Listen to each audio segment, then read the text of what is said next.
Vitai un Alisei, Alisei un Lindai, Lindai un Vitai, Vitai, Lindai, Alisei, visapnicī. Laipni lūgt sveiki visiem draugiem. Čau visiem draugiem mūsu raidierakstā, kurā mēs ar Lindu tiekamies ar psiholoģu Alisu Rumeiko, lai sniegtu nelūgtus padomus klausītājiem un palīdzētu atrisināt problēmiņas vai varbūt pat radīt jaunas.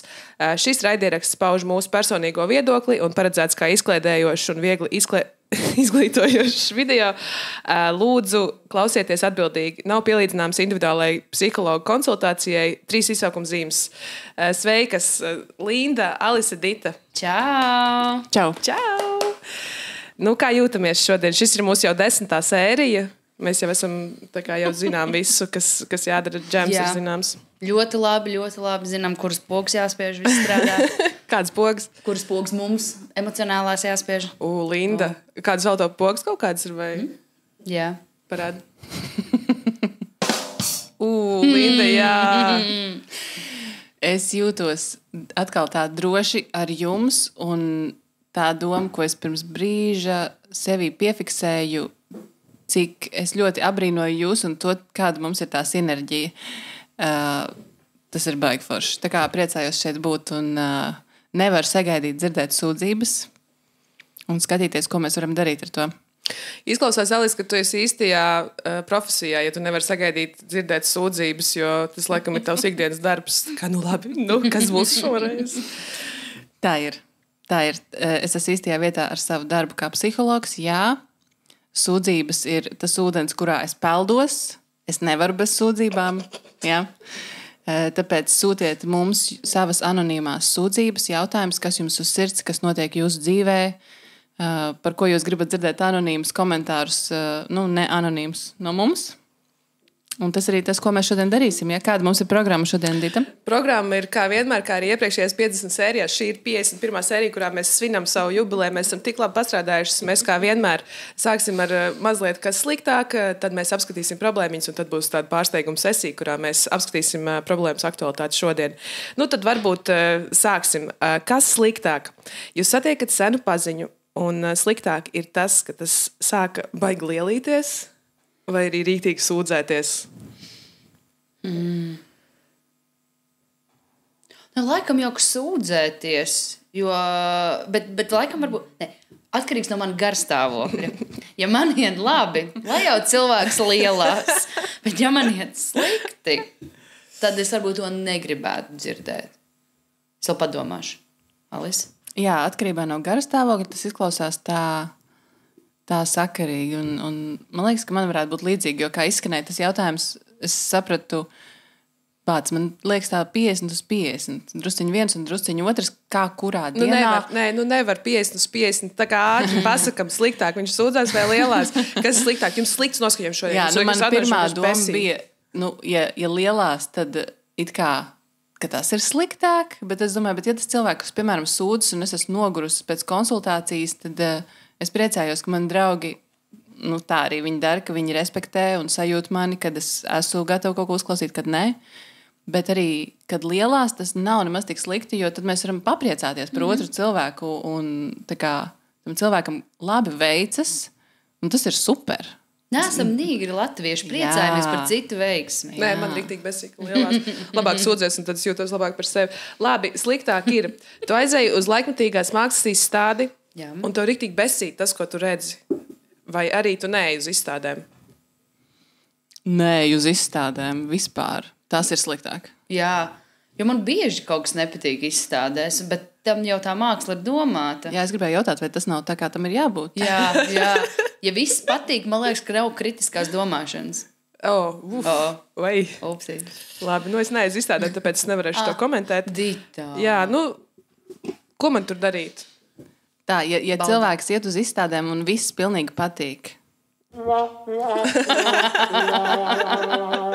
Kaut kas tur nestrādā līdz galam. Labi, pēdējais. Šis ir diezgan aktuāli varbūt tiem, kas ir kādreiz redzējuši filmu, jebkuru, vai vispār skatās televizoru. Tātad tu skaties filmu ar foršu cilvēku, savu mīļu cilvēku, un viņš filmas laikā runā, vai arī, ja viņš filmas laikā scrollē. Kas ir sliktāk? Pirmais variants. Es esmu tas cilvēks. Ar mani citiem ir grūti skatīties, jo man visu laiku gribas komentēt, analizēt, pārunāt, atspoguļot, kā iet tajā filmā. Jā, man arī uzreiz prātā situācijas, kur es tāda, bet kas notiksies? Gribas uzminēt, kas priekšā būs, un tad cilvēki, ar ko es kopā skatos, es arī skatos šo filmu pirmo reizi. Es nezinu atbildi. Tā kā tad tas otrs, jo es neesmu sliktāks variants. Pagad, tad tavā gadījumā skrolēt ir sliktāk nekā runāt. Ja teiksim, mēs skatāmies filmu un es visu laiku tā līdu, kas tas tāds, ko viņš pateica, tev būtu tā kā ok? Nē, man nebūtu, bet tāpēc, ka es tā daru. Tu nevari nosodīt citus, jo tu tā dari. Jā, es nevaru nosodīt citus, jo es sevi tā daru ar sevi. Ar savām filmām. Bet vispār runāt ir sliktāk. Jā, ir grūti nosodīt, ja mēs saprotam otra cilvēka pozīciju vai nostāju vai perspektīvu, un tad tas kaut kā rada tādu mieru starp cilvēkiem, ja mēs varam ieraudzīt viens otrā sevi un sevi otru. Tas laikam ir vislabāk no visa. Nē, izklausās, ka es tādā gudrā kompānijā esmu nonākusi, es nezinu. Es parasti runāju un scrollēju, un tā kā es neskatos filmu. Jā, nē, man laikam liekas arī sliktāk, ka runā, it sevišķi, ja es gribu skatīties filmu un censties to saprast, jo, ja scrollē, tad man vismaz netraucē. Pats vainīgs cilvēks, kurš nav redzējis to filmu, kuru mēs skatāmies kopā. Paldies par jūsu iesniegtajām atbildēm. To mēs izmantosim vēlāk. Mūsu otrā podkastā, par kur mēs vēlāk parunāsim. Ķersimies varbūt pie galvenās daļas. Ķersimies klāt pie problēmiņām. Linda, pastāst, kas mums ir atsūtīts? Tātad. Viena sūdzība. Kā tikt galā ar pēkšņām dusmām? Varbūt superdiena, un tad pēkšņi tāds mazs sīkums, piemēram, nomest vielas, vietā nenolikti apavi, vai aizsvilināt tādas dusmas, ka pašai paliek bail un ilgi arī saglabājas negatīvās emocijas. Paraksts KK.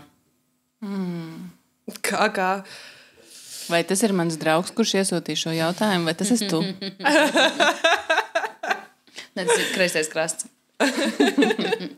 Jā. Pēkšņas dusmas. Vai jums kādreiz dzīvē ir tā bijis, vai kāds periods, vai arī kopumā, ka jums ir tādas straujas, aizsvilinošas dusmas? Jums ir tā bijis? Jā, šodien. Linda atsūtīja to. Es varu derēt Kinda Kiķelsoni. man bieži ir tā, ka tieši tie sīkumi, no tiem es aizsviļos, un tā kaut kas nokrīt nekā. Un tā kā pasakiet, ko man darīt arī, jo es pilnībā ļoti labi sasaistos ar to, ko kā iesūtījis, jo man arī ir līdzīgi. Un tas tiešām tā izsūc enerģiju. Man vairāk nevis mani tik ļoti sabiedē, bet izsūc enerģiju, jo es pati nogurstu no sevis. Dusmoties patērē enerģiju. Uztraukties arī un nezinu. Ir interesanti, ka tu piemini nogurumu, jo tā ir viena no tām pazīmēm, kur, teiksim, kad es konsultēju cilvēku 1-1, un ja es sajūtu sevī, ka es palieku tāda miegaina, apātiska, tad tā ir viena no zīmēm pievērst uzmanību, vai nav tā, ka runa ir par dusmām šobrīd, jo tās dusmas viņas tiešām izsūc it kā gaisu no istabas, bet reizē viņas ir ļoti, ļoti smagas, un dažreiz viņas var būt tādas svilinošas. Un jautājums, ko darīt ar šādām dusmām, noteikti kaut kā ir jārīkojas, un tas arī ir tas, ko tās dusmas pieprasa it kā no mums. Tā ir tāda vulkāniska enerģija, kura liek mums kaut kā rīkoties. Jautājums kā?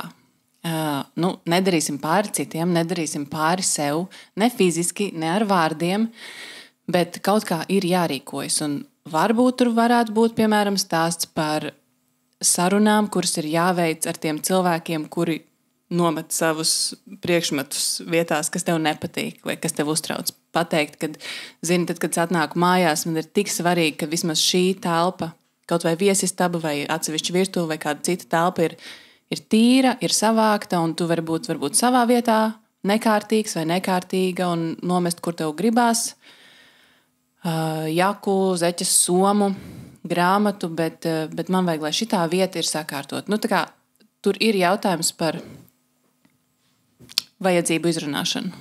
Tā man izklausās. Jautājums te ir arī, man liekas, tas cilvēks, kas raksta, kad tu pats sevi tā kā uzvelc, ir skaidrs, ka tad, kad kāds cits nomet zeķis, tad tu kaut kā adresē, cenšoties nevardarbīgi, jā, Bet, ja tu pats uzvelcies, un ja nokrīt vielas, izlīst kafiju, un viss bļovins man dienas sabojāt, tā kā kur likt tās dusmas, ar ko tad lai runā? Jā, ļoti labi, tā ir tā monētas otra puse, jo tas, ko es uzrunāju tikko sākumā, tā ir tā ilgtermiņa, tas skatpunkts, tā kā, ko darīt vispār ar to lietu, ka tādas dusmas uzrodas un tā. Bet ko darīt tajā brīdī? Noteikti tās dusmas izlādēt veselīgā veidā. Nezinu, aiziet piekaut spilvenu, vienmēr droši izvēle, man šķiet. Saplosīt kādu papīru, kas stāv un gaida izmešanu, veco picas paku saplosīt. Noteikti izlādēt tās dusmas fiziski. Vēl super lieta, ko var darīt, un tas būs tāda uzvara visos veidos, piepumpēties. Vai pietupties, vai pievilkties. Fiziski izlādēt to enerģiju. Ok, man nāk štā vulkāniskā dusma, ko man ar viņu darīt, ko darīt? Fiziski izkusties tajā momentā. Taisa palēcienus, lec ar lecmauklu. Bet nav tā, ka tas, ko es nolasīju no tā, kas rakstīts, ka cilvēks tomēr pats sabīstās, no kurienes tev tas nāk ārā, kāpēc tas notiek.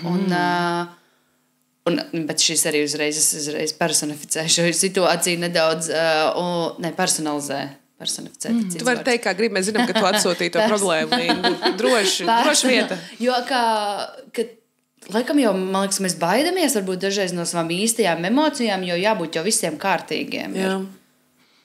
Jā, un sabiedrībā ir tādas emocijas, kuras ir vēlamas un gaidītas, un ir tādas, kuras ir nevēlamas, un dusmas un agresija noteikti ir nevēlamās, bet dusmām ir sava vieta un ir savs uzdevums, tā kā to nevajag noteikti ignorēt, un vēl dusmas bieži vien ir kā pārsaks citām dziļākām emocijām. Un ir vērts tur ieskatīties un to risināt, un to var darīt dienas grāmatā.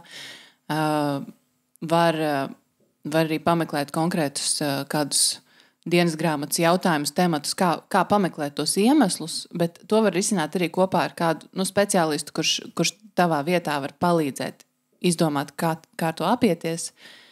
Bet ir svarīgi ilgtermiņā, ir svarīgi saprast arī tos dziļos iemeslus, kāpēc tas man tik ļoti uzvelk, ar ko man tas saistās, kāpēc tas ir tā kā tieši tās mazās lietas, it kā neko nemaina. Mēs esam cilvēki, mēs dzīvojam, mēs visi mirsim un tā tālāk, bet kāpēc man tik ļoti kaitina, ka tu savu netīro krūzi nolecot tieši šeit?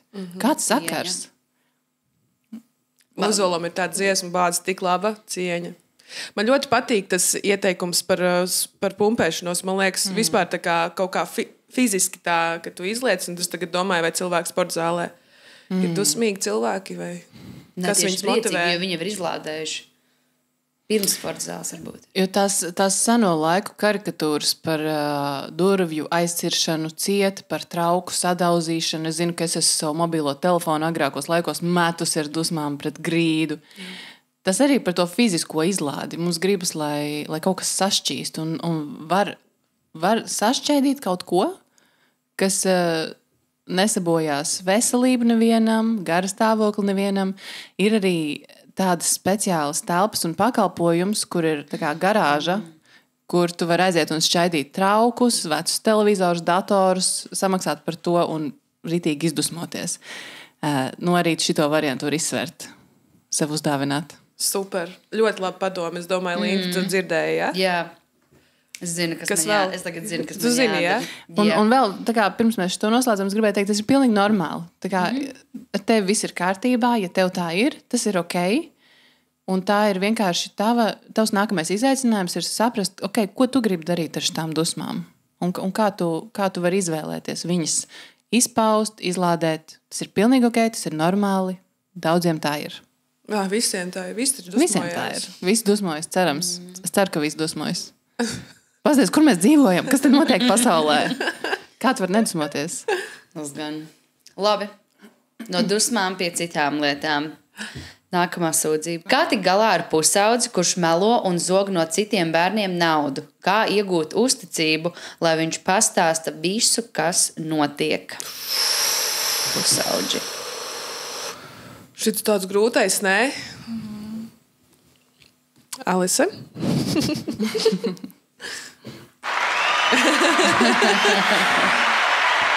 Tātad šis ir mans moments paspīdēt. Temats ir sarežģīts, protams. Mēs atceramies savus pusauģu laikus, jūra līdz ceļiem. Neviens mums neko neiestāstīs, un mēs gribam savu jauniegūto, gan savu varu pār ķermeni, gan savu brīvo laiku. Vispār mēs kļūstam aizvien brīvāki tajos pusauģu gados. Mēs gribam to savu varu izpaust. Un mēs ne par ko to neatdosim kādam citam, bet šeit jautājums ir par uzticēšanos, par uzticību. Un, es iedomājos mazu bēbīti, kurš piedzimst ģimenē, un tam bēbītim nav variants. Viņam ir jāuzticas saviem vecākiem. Mans galvenais jautājums ir, kā tā uzticība tika zaudēta?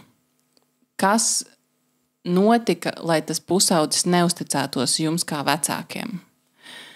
Un tas ir ļoti, ļoti svarīgs moments, jo tas ir tāds izšķirošs moments. Tas, kas notiks tuvākajos pāris gados, noteiks, kādas būs jūsu attiecības ar šo pusaudzi vēlāk dzīvē, un kā tam pusaudzim dzīvē tālāk ies lielā mērā. Un jums ir ļoti liels izvēles moments. Šitajā brīdī jūs varat kaut kādas lietas ietekmēt.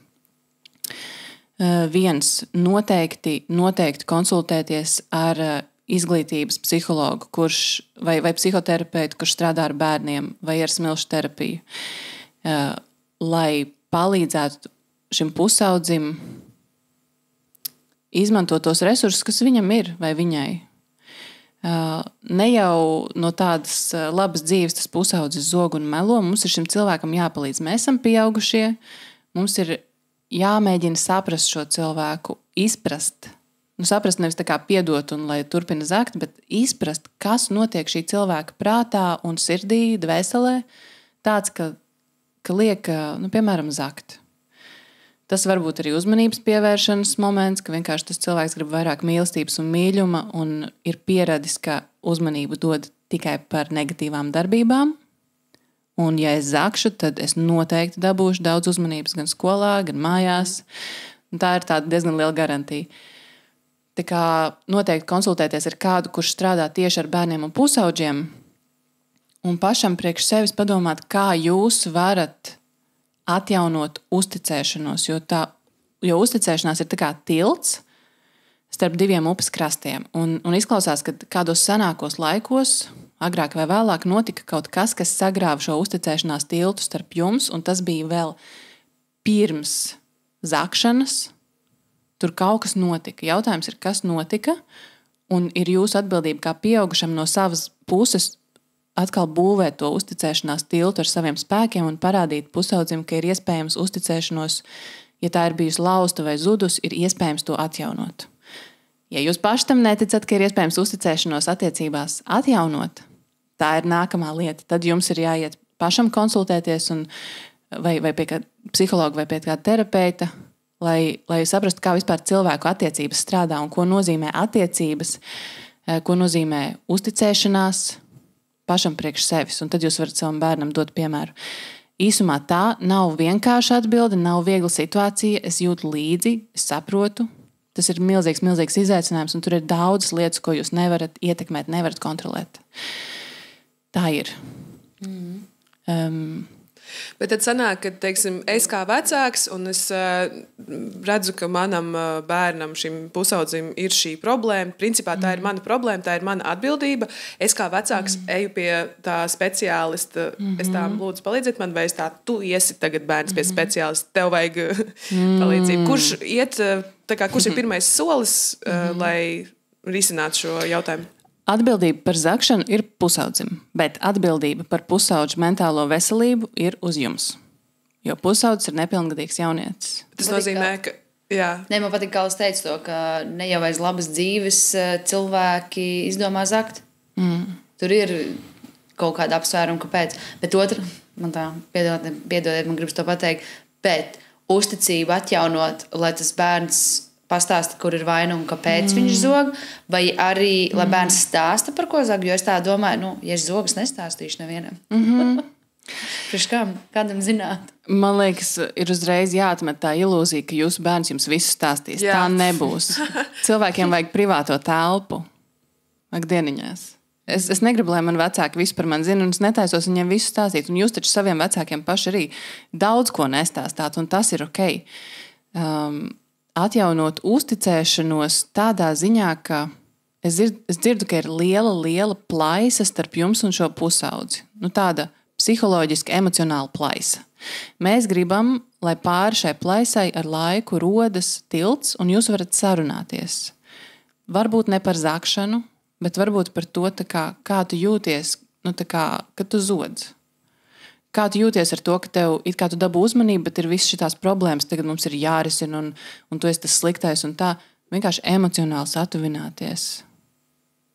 Atrast to ceļu atpakaļ vienam pie otra, un tam pusaudzim, diemžēl viņam pasaulē nav neviena cita tuvāka, kurš varētu palīdzēt kā tikai jūs. Un jums ir jāpārkāp pār tam kaunam, ka jūs pusaudzi zog, nav svarīgi. Ir jāparūpējas par to, kā tas pusaudzis jūtas, bet arī, neaizmirst arī par sevi. Es domāju, arī vecākam tā ir ļoti intensīva situācija priekš vecāka. Ir ļoti daudz neatbildētu jautājumu, un ir labi, ja ir atbalsts, ko jūs varat saņemt pie kāda speciālista vai kāda, kurš ir izgājis šitam cauri, nonācis otrā pusē no kāda cita vecāka. Lai jūs nejūtaties tik vieni tajā problēmā, arī gribu piebilst, šitā ir superpopulāra problēma. Tas nav nekas traģisks, un ar to var tikt galā. Super. Atmet kaunu, paprasīja, kā tu jūties, kad zodz. Principā, lai veicas vecāki. Nē, bet tiešām, lai veicas, tāpēc, ka izklausās, ka to var izdarīt. Tas ir tāds darbiņš, kas iespējams ilgtermiņā palīdzēs. Un tad, kad bērnam būs 18, tev nebūs... Viņš jāliek cietumā. Lai gan arī varbūt ko zog, jo, piemēram, es domāju, varbūt kaut kas tur tāds interesants lāps, varbūt viņš vecākiem grib dāvaniņu kaut kādu. Tad jau drīkst, ja tu gribi iepriecināt savus vecākus. Mēs esam lasījuši pasakas par Robins Huds vai Pīters Pens, bija viens tas džeks, kurš zāga no bagātajiem un palīdzēja. Man liekas, mums arī ļoti daudz kultūrā ir jau sēkliņas tam, kad zakt īstenībā ir labi, tu esi varonis. Neklausoties šito raidierakstu ar to bērnu. Bet jums viss izdosies, vecāki. Es domāju, ka, ja vecāks ir atsūtījis šādu problēmiņu mums, tas nozīmē, ka vecākam rūp un ka viņš noteikti grib palīdzēt bērnam un sev un uzlabot attiecības, tā kā tas jau ir apsveicami. Es domāju, paldies. Un īstenībā vecākam super. Tu esi labs vecāks. Ja ir lietas, ko jūs varat šeit darīt, un ir svarīgi, ka jūs turpināt domāt un meklēt risinājumu. Tas ir labi. Jūs esat uz pareizā ceļa, viss būs kārtībā. Jā. Nepadodieties. Turpinām ar nākamo. Kā nejust kaunu par sevi? Bieži vien ir tā, ka pēc kādiem sociāliem pasākumiem jūtu lielu kaunu par sevi, par to, ko esmu pateikusi, kā uzvedusies. Kā tikt vaļā no šīs kaunu sajūtas un vai tā ir normāla? Paraksts Raspodiņš. Labi. Es atsūtīšu to. Godu vārds. Es pilnīgi saprotu, man liekas, tā kā pēc katru reizi, pēc kaut kāda pasākuma, es domāju, kā es tā pateicu, kā stulbi kaut kur paklupu vai kaut ko tur tādu, un vienmēr es domāju. Es zinu galvā, ka kauns tas ir tā ir sociāla emocija, tas nav pa īstam. Viena no pieaugšanas lietām ir kauna atmešana, tā kā spēja tikt tam pāri, vai ne? Man ir 14, jā. Es esmu tas bērns, kas zog pēc tam, lai mazinātu šo emociju. Alis, palīdz man. Es esmu Raspodiņš. Es atzīstos. Ļoti patīk sāgvārds Raspodiņš. Paldies par jautājumu. Un absolūti normāla lieta. Dītai tā ir bijis, man tā ir bijis ilgus gadus, tā bija. Šobrīd vēl, tā kā regulāri joprojām tas kauns klauvējas. Kā tev? Man tā ir arī ikreiz, kad es esmu pateikusi joku un neviens nesmējās. Tad es mājās sēžu un raudu, kāpēc neviens nesmējās par to lietu. Tā bija sociāli nesmuka lieta, laikam, ko es nezinu. Es pārkāpu robežas, varbūt nē. Joki, par kuriem nesmējas. Jā, man ir ļoti svarīgi, ka kāds pasmējās par maniem jokiem. Totāli. Dzīvoju, ka nesmējās. Nu jā, Lindai būtu droši vien grūti sākt komiķa karjeru. Lindai ir bijusi komiķa karjera, viņa daudz par to klusē, viņa ir uzstājusies, viņa ir kilojusi. Un tāpēc viņa tika atmesta, jo neviens nesmējās. Jo viņa vakaros iet un raud, ka nesmējās. Bet bieži publika ir vainīga, bieži tie ir vainīgi. Tāpēc vainojam citus. Pareizi, Alis, es saku, citi ir vainīgi pie tava kauna. Jā, tas ir vieglākais, ko darīt. Vienmēr ir vainot citus. Tā ir forši izēja no situācijas un viss problēma ir atrisināta. Citi ir vainīgi, atbildība uz citiem. Vienmēr strādā. Punkts. Paldies par podcastu. Tā, līdz nākamreizē. Bet par kaunu sociālās situācijās man bija sajūta, ka Dita pateica tik labi, ka es varu iet pensijā tagad pēc viņas teiktā par to, ka kauns ir sociāla emocija, tas ir normāli, visi to izjūt un tāda saprātīga daļa no pieaugšanas ir atmest kaunu, respektīvi katru reizi iemācīties pirmkārt piedzīvot to sajūtu, kaunu sajūtu, saprast ar laiku, pamanīt, ka tas notiek tik regulāri un ka īstenībā tas viss tiešām ir tikai tavā galvā, citi uz to pat neskatās, citi to nepamanīt, citiem tas tiešām ir pilnīgi pie vienas vietas. Un pēc tam pamanīt, ka tas kauns turpina it kā šādi tad parādīties un izlemt, ka tas netraucēs manu dzīvi. Es neļaušu šitai sajūtai izvēlēties savā vietā, ko un kā es jūtu un daru. Man liekas, tu labi pieminēji to, ka, teiksim tā, atnākam uz sociālo pasākumu, jā, visi ballējās, un pēc tam visi katrs aiziet savās mājās un domā, kāds man kauns. Visi domā par sevi. Principā, tu vari nomierināties. Tev neviens nepamanīja. Visticamāk par to, ko tu tur pajokoji. Neviens varbūt nedzirdēja, varbūt neatceras. Un tas ir labi, jo tad tev nav par to jākaunās. Bet man liekas, ka grūtākā daļa ir tā kā, kā man tiešām, es varu sev izstāstīt, man nav kauns, bet man sirsniņā ir kauns. Kā lai es ar to strādāju, lai es patiešām man ir tāds, labi, tā ir dzīve, šitas bija normāli, tas nekas par maniem jokiem neviens nesmējās, es neiešu vairs uz skatuves, tas arī viss. Bet man vēl papildus jautājums, to, ko turpinot tavs jautājums sēriju. Bet kāpēc mēs vispār kaunamies un kas mūs tā kā izsauc to sajūtu? Zini, kāpēc mēs kaunamies? Man ir versija, un tā ir tāda, kā parasti subjektīva versija, bet varbūt, kad ne visi mani kolēģi, psihologi un līdzīgā pārstāvi piekritīs, bet tā es daru, es citreiz vienkārši saku, ko es domāju un kā man šķiet. Bet šito domu es aizguvu no Elizabetes Gilbertas, no rakstnieces. Un tā doma balstās cilšu pētījumos, antropoloģiskajos pētījumos par ciltīm, un tā doma ir tāda, ka kauns ir sociālās kontrolas mehānisms. Mēs cilvēkam liekam just kaunu, mēs varam viņu kontrolēt, mums vajag to cilvēku savā ciltī, man tevi vajag savā ciltī, lai mana cilts eksistētu, jo mana cilts sastāv no cilvēkiem, bet ja tu paliec ekstravagants vai savāds, tad es tevi kauninu par to, un tu nokaunies, notur galvu, un tu atnāc atpakaļ, un tu pakļaujies manām sociālajām normām. Ak, Dievs! Kauns par neskūtām kājām sievietēm. Veids, kā likt pirkt produktus. Kontrols mehānisms, sociālās kontrols mehānisms, viens no. Un tad bija tas jautājums, bet ko darīt, ja tas kauns ir sirsniņā? Kaunam ir viena īpašība, ka tas liek justies vienam un izolētam.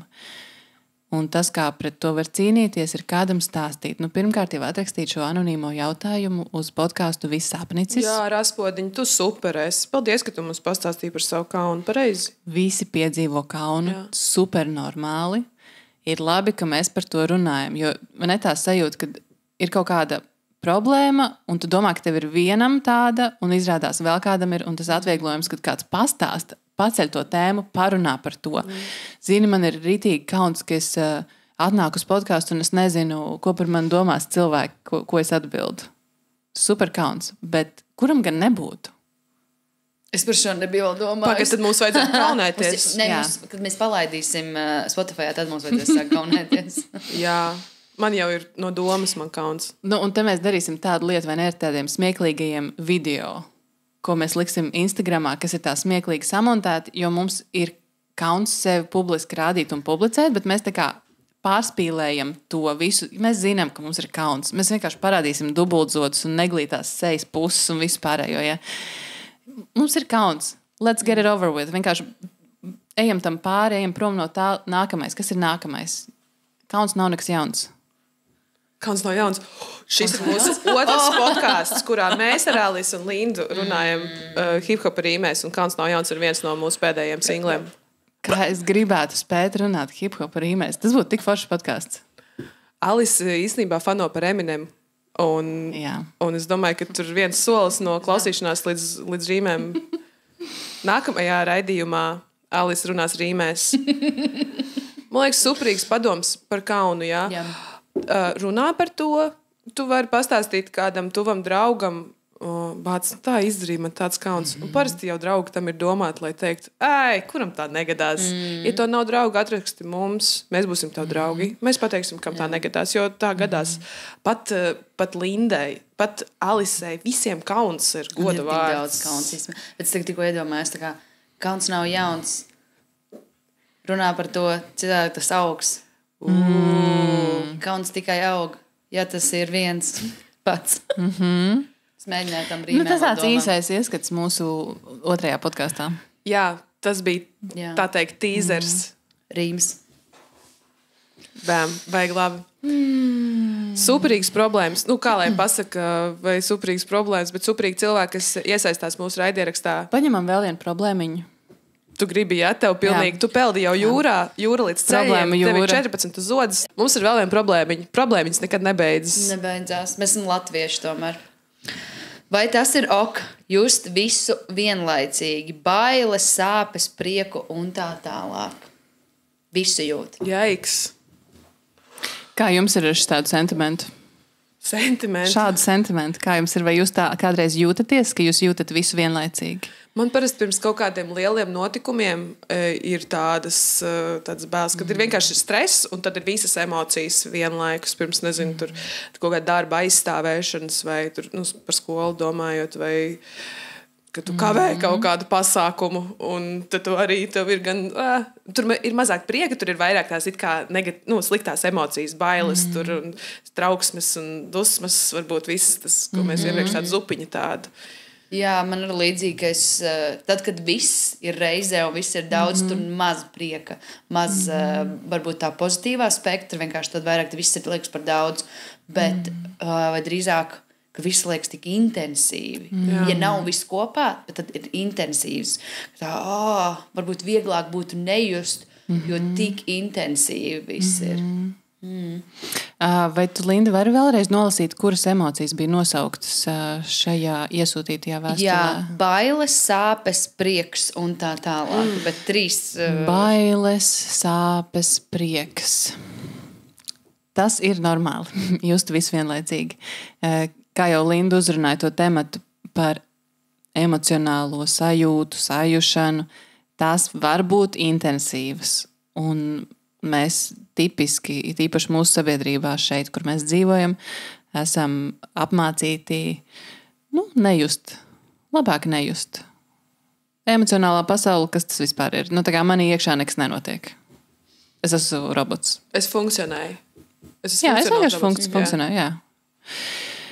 Un ir dažādi veidi, kā cilvēki nejūt, parasti apreibinoties vai citādā veidā notrulinot savu iekšējo emocionālo ainavu un savus iekšējos jutekļus. Cilvēki bieži vien nemāk nosaukt, ko viņi jūt. Neprot arī atšķirt iekšējās sajūtas, kā es iekšēji jūtos, kad man ir nožēla, kad man ir aizkaitinājums, aizvainojums, sēras, dažādas emocijas. Lūk, un tad tā emocionālā pasaule ir pilnīgi jauna, vesela, pilna, dažāda, krāsaina, mainīga pasaule. Un mēs neesam bieži vien ģimenē, neesam apmācīti, ko ar to darīt, kā būt emocionālam cilvēkam. Bet tās emocijas mums visiem viņas ir iedotas, vai, teiksim, tā spēja uztvert emocijas. Mēs tās jūtam. Bet, ja mēs nezinām, ko viņām darīt ar tām pašām dusmām un kaunu, tad mēs viņas mēģinam nedzirdēt, nejust. Bet problēma tā, ka tad mēs nejūtam pilnīgi visu. Arī prieku mēs grūtāk jūtam, jo tas uztvērējs ir viens un tas pats. Līdzīgi kā televīzijai vai citiem sakaru līdzekļiem, uztvērošais elements ir viens un tas pats, bet tu vari sazvanīties pa dažādām frekvencēm, redzēt dažādus kanālus, piezvanīt dažādiem cilvēkiem, dažādiem numuriem, tāpat emocijas. Un just visu vienlaicīgi vai tajā pašā laika posmā ir absolūti normāli, veselīgi, un es pat teiktu, ka tas ir tāds mērķa stāvoklis, kur mēs gribam, lai visi cilvēki lēnā garā nonāk, kas spēj izturēt pretrunīgas sajūtas sevī, pamanīt tās un dzīve balans. Ja? Tas ir balans dzīve, tas ir balans tai. Balans rodas no kā? No dažādām lietām, no pretrunīgām lietām. Tad, principā, cilvēks, kurš ir iesūtījis savu problēmiņu, ir jau nākamajā līmenī. Vienkārši nevajag baidīties. Jo man liekas, ka tas ir tāds, jūs tik daudz, ko nav slikti. Varbūt ir jābaidās, jāuztrādās tad, kad tu neko nejūti.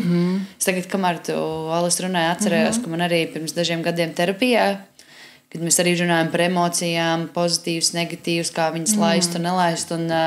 Un es runāju par to, ka, ka dažreiz liekas, ka neko nejūt un ka gribētos. Un viņi tādi, bet ja tu apzināti esi aizspiedis to pēdiņās, tā teikt, negatīvo emociju vilni, prāts jau nesaprot, prāts aizgriež visas emocijas ciet. Un tas krāns ir, diemžēl, viens, viņš tek, un tur nevar sadalīt silto, labo, pozitīvo. Labāk ir jālaiž vaļā. Nevajag slēgt ciet. Es esmu dzirdējusi par tādu emociju apli. Varbūt tu varēji pastāstīt, kur to atrast un kāds viņš diezgan tāds skaists krāsains kaut kāds. Burvīgs. Mans mīļākais instruments. Ieiet Google meklētājā un ierakstiet emociju aplis un pirmais atradums, kas būs, to arī variet vaļā un skatieties. Tur rakstīts, ka tas ir bērniem, bet tam nepievērsiet uzmanību. Nav tādu pieaugušo, mēs visi esam lieli bērni. Un izdrukājiet šo emociju apli. Tur ir krāsains ar melnbalts, protams, labāk krāsainu. Jā. Tad var mājās pielikt kaut kur pie sienas foršā vietā, kur jūs ikdienā ejat garām. Tas ir tāds špikeris ar emociju nosaukumiem. Un tad, kad jūs ejat garām tam emociju aplim, piemēram, pie leduskapja, jūs ejat pēc kāda našķīša, jūs tā kā paskatieties uz to emociju apli un tā, bet kā es jūtos šobrīd? Vienkārši paņemt 30 sekundes, ieskatīties savā sirsniņā, sājust, kas tur ir, ko es tur redzu, kā es jūtos šobrīd, nodefinēt, jo prasme precīzi nosaukt savu emociju, ko tu šobrīd jūti, būs ļoti noderīga visas dzīves garumā. Jo cilvēkus dara laimīgus attiecības, bet attiecības sastāv no komunikācijas. Bet komunikācija sastāv no tā, ka mēs mākam efektīvi runāt par to, ko mēs jūtam un ko mums vajag. Un tur ir stāsts par emocijām. Vēl bija jautājums par intensitāti. Vai tas temats, ko Linda pieminēja, ka vienkārši var būt ļoti intensīvs šīs sajūtas. Un, ja mēs esam pieraduši nejust un aiztaisīt vispār to ūdenskrānu ciet pilnībā, nekas netek. Tad pēkšņi mēs attaisam tā kā šļācas ūdens. Oh my gosh, tik daudz. Visādas sajūtas. Un ko darīt ar intensitāti? Ar laiku var iemācīties, kā tikt ar to galā. Tas var sanākt, tas ir viss izdarāms, tas ir ok. Bet pirmās lietas, ko var darīt, tāda ātrā aptieciņa ir elpošana. Ja tu jūti pārāk daudz, atceries, ka tu elpo. Bet tas ir tāds sīkums. Jā. Bet elpošana. Jā, es bieži vien aizmirstu elpot. Es arī. Tas ir arī normāli. Mēs visi kopā. Visi, kas arī šobrīd klausās. 3, 2, 1. Viena lieta elpošana un otra lieta pieskarties savai ādai kaut kur. Tā kā, ja es esmu satraucies un es jūtu reizē baigi daudz emociju, vienkārši pastīties, vai es varu paberzēt rokas, pieskarties savam pleciņam, pamīcīt savu ausu ļipiņu drusciņu, tā kā sajust savu ķermeni drusciņu. Vai būtu vietā arī kaut kas līdzīgs, kā mēs ieteicām, kā rīkoties dusmu gadījumā, ja tev ir intensīvs dusmas, arī kaut ko fizisku varbūt padarīt? Jā, piemēram, sakārtot māju, tajā brīdī salocīt veļu. Jā. Tu jūti tik daudz, un tu nezini, ko darīt, un ir daudz tādas it kā liekas enerģijas, un tu nesaproti, ir drusciņ tāds apjukums, bet ir kaut kas tā kā nemiers, ja? Var salocīt drēbes, nomazgāt trauciņus, kaut ko sakārtot, nolikt, aiznest, miskasti, tīrīt māju. Pastaigāties. Vienmēr laba ideja. Vienmēr laba ideja. Jā. Super padoms. Es domāju, arī super jautājums. Vēlreiz milzīgs paldies visiem, kas iesaistās mūsu raidierakstā un kas mums atklāja savus dvēseles stūrīšus. Mēs jūs ļoti, ļoti novērtējam, mēs jūs dzirdam un ceram, ka paspēsim apskatīt visus jūsu problēmiņus. Jūs neesat vieni, kur mēs esam jau 1, 2, 3, 4. Jā. Mēs esam 3 un jūs esat viens otrā pusē un tiešām super, super mīļš paldies. Mēs jūs mīlam. Noslēgumā atgriezīsimies mazliet pagātnē, apskatīsim, vai problēma joprojām ir aktuāla. Vai mēs ceļosim laikā? Un pirms tam mēs ceļosim laikā. Mēs esam atgriezušies 20 gadus senā pagātnē un atraduši sīrupā publicētu, es drīkstēju teikt, tīrupā publicētu problēmiņu. Tīrpiņš. Klausieties šito un pastāstiet, cik aktuāli tas ir šodien jums, vai man, vai mums visiem. Labiņi. Jautājums, kā iekarot meitenes sirdi? Palīdziet! Ir tāda meitene, tādu skaistu vārdu kā Alīna, un ir tāda meitene, kuras vārds ir Anna. Man patīk Anna, bet viņa neatbild uz manām jūtām. Ar Alīnu ir interesanti, bet viņa nelaiž sev klāt puišus. Tā vien liekas, ka viņai puikas neinteresē. Pasakiet, kā vislabāk var iekarot meitenes sirdi? Paraksts A14. Alis, tu? Pasaki, nav mums te droša vieta. Jā, tā bija es pirms 20 gadiem. Jā, 14. Bet ir aktuāli, manuprāt. Iekarot meitenes sirdi? Tas visos laikos visiem. Absolūti. Un tad, kad vēl pie tam nevar izvēlēties, kura lesbe. Viņš pats to teica. Viņš teica, tas bija starp rindām. Tā vien liekas, ka viņai puikas neinteresē. Jā, bet viņš neteica vārdu. Lesbe? Tik pretīgs vārds. Tik slikti skan tas vārds. Labi. Bet tas absolūti ir aktuāls jautājums. Varbūt vienīgais tas, es ceru, ka varbūt tā maniera ir mainījusies 20 gadu laikā. Iekarošanas maniera. Jā. Tas doma gājiens, ka vajag iekarot. Jā, dabūt kaut ko sev. Nē, es tikko atceros. Nē, nav tas mainījies. Tas nav. Tā kā joprojām viss ir aktuāli. Jā, viss ir par karu. Bija nesen info laukā manā tāda ideja, ka, lai dabūtu kādas meitenes vai sievietes uzmanību, ir super vienkāršs paņēmiens. Dari viņai kaut ko labu. Oh, wow! Kāds koncepts. Darīt cilvēkam labu. Es nezinu, man liekas, tu vari arī darīt kaut ko sliktu un arī dabūs viņas uzmanību. Tas nav tu vari nozagt viņai naudu. Tu vari viņu apkaunot. Jā. Ņirgājies. Jā. Super aktuāls jautājums. Un tagad, kad mēs tā pajokojām par to, es pilnīgi sadzirdu, kā zem tām negatīvajām rīcībām, kā bižu raustīšana, apzakšana, apkaunošana, ķēmošanās pret citiem, ka tas ir tāds, it kā kliedziens pēc palīdzības, jo iekšā mēs visi gribam to tuvību, un tie cilvēki arī, kuri uzvedas, it kā nepareizi vai sociāli nepieņemami, viņi vienkārši grib kontaktu ar citiem cilvēkiem. Mēs visi gribam draudzēties. Un citreiz tik ļoti, ļoti gribam draudzēties, un mums liekas, ka neviens taču mūs nepieņems tādus, kādi mēs esam, tāpēc mēs darām sliktas lietas. Jā. Iekarot sirdi, man liekas, var tikai ar mīlestību un jaukumiem. Super, piekrītam visi. Alis, tavu vēstuli arī ir atrisināta. Paldies, ka pirms 20 gadiem iesūtīji šo problēmiņu. Noslēgumā mēs vēlētos vēlreiz pateikt paldies. Alise, kur tevi var atrast, ja kāds meklē profesionālu palīdzību un kā tev sasniegt? Es neizsniegšu savu mājas adresi, nemeklējiet man tur. Kā man var atrast? Jā. Tur, kur es atrodos. Tātad. Man ir mājaslapā www.romeiko.lv. Tas ir mans uzvārds. Un tur jūs varat gan pieteikties uz konsultācijām, gan arī ir super foršs bezmaksas resursu saraksts, tāda lapa, kas ir vienkārši atrodama, un tur jūs varat atrast visāda veida atbildes uz saviem turpmākiem jautājumiem un interesēm par psiholoģiskām tēmām. Paldies, Alis. Linda, kas tev jauns? Kāda tev mājaslapas adrese? Man mājaslapas adrese ir visapnicis.lv. Jā, kas tur ir? Un tur ir tādas smugas drēbes. Sapnis. Wow. Kas tur vēl ir? Dita, vai tā ir tava mājaslapa? Jā, man arī ir mājaslapa, tā saucās www.visapnicis.lv. Tur ir veikals, mums ir arī konts, kurā sūtīt problēmiņas. Problēmiņas arī turpiniet sūtīt Alisei. Un paldies grupai Kalme par mūsu brīnišķīgo džinglu.